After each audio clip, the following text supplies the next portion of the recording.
Deuxième épître de Paul aux Thessaloniciens.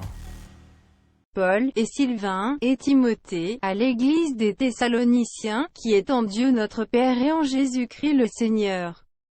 Que la grâce et la paix vous soient données de la part de Dieu notre Père et du Seigneur Jésus-Christ. Nous devons à votre sujet, frères, rendre continuellement grâce à Dieu, comme cela est juste, parce que votre foi fait de grands progrès, et que la charité de chacun de vous tous à l'égard des autres augmente de plus en plus.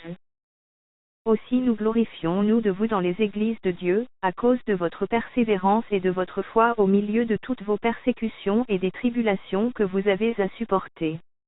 C'est une preuve du juste jugement de Dieu, pour que vous soyez jugés dignes du royaume de Dieu, pour lequel vous souffrez.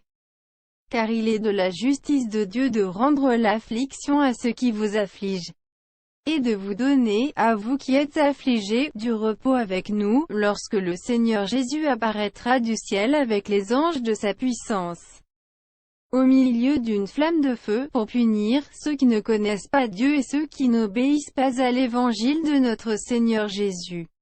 Ils auront pour châtiment une ruine éternelle, loin de la face du Seigneur et de la gloire de sa force.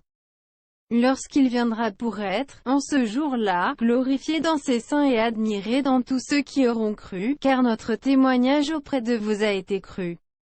C'est pourquoi aussi nous prions continuellement pour vous, afin que notre Dieu vous juge digne de la vocation, et qu'il accomplisse par sa puissance tous les desseins bienveillants de sa bonté, et l'œuvre de votre foi. Pour que le nom de notre Seigneur Jésus soit glorifié en vous, et que vous soyez glorifiés en lui, selon la grâce de notre Dieu et du Seigneur Jésus-Christ.